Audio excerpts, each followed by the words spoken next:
Eras sir, एक collective गोल है G20। अगर हम देखें एस्टैब्लिशमेंट होने से ही, तो उस कलेक्टिव गोल में क्या चीन एक बैरियर की तरह अब दिखने लगा है? क्योंकि एलपीजी की बात होती थी, liberalisation, privatisation, globalisation, free trade, market, ऐसा कुछ कॉन्सेप्ट बनाया गया था जब हम उदारीकरण के युग में थे और जब G20 इमर्ज हुआ था। क्या चीन अब उसमें एक बैरियर दिखाई दे रहा है या एक पार्टिसिपेंट है उस ऑब्जेक्टिव गोल को हासिल करने के लिए, दुनिया के लिए, इस ग्रुप के लिए? देखिए, G20 इस वक्त एक फ्रैक्चर्ड G20 है, एक टूटा हुआ G20 है जैसे और उसमें चीन की जिम्मेवारी बहुत बड़ी है। चीन एक अपने आप को एक्सेप्शनल पावर समझता है कि हम तो इन सबसे ऊपर हैं, हमको कोई ज़रूरत नहीं है ग्लोबलाइजेशन की। हालांकि सबसे दुनिया में अगर किसी ने ग्लोबलाइजेशन से गेन किया है तो वो चीन ने गेन किया है। पर अब चीन में एक inward looking president Xi Jinping है जो अंदर देख रहे हैं, अंदर की तरफ देख रहे हैं, चाहे फॉरेन इन्वेस्टमेंट हो, चाहे फॉरेन डिप्लोमेसी हो। तो G20 में दूसरी चैलेंज है वॉर की, रशिया वॉर में है। तो मेरे को लगता है कि फ्रैक्चर्ड G20 में जो प्रधानमंत्री ने किया है वो सबसे इंपॉर्टेंट है। अंग्रेजी में कहेंगे India emerging as a force for good.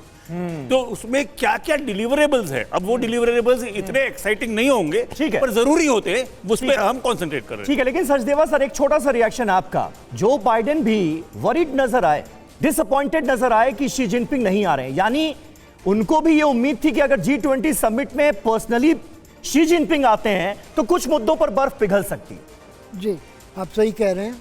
इसकी वजह है अगले साल होने वाले अमेरिका में चुनाव।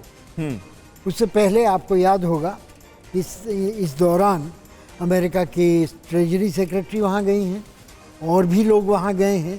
किसी तरह से, जैसा आपने कहा, ठंडक लाई जाए आपसी विवादों में और रास्ता प्रशस्त किया जाए ताकि क्लेम कर सकें कि हमने संबंधों को ट्रंप ने जैसे बिगाड़ा हुआ था चीन के साथ उससे थोड़े सुधारे हैं और समतल पर लाए गए हैं। हाँ। लेकिन ऐसा नहीं हो रहा है, तो इससे बाइडेन साहब की जो असहजता है या उनका असंतोष है वो जाहिर होता है। लेकिन इस समय मैं ये भी कहना चाहूँगा कि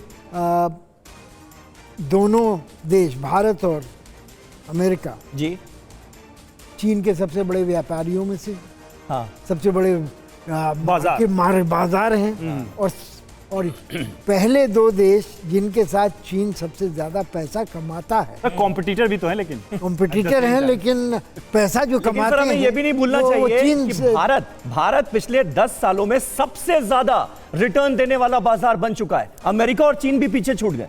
जी, वो सच, ये भी हकीकत है, वो सच है।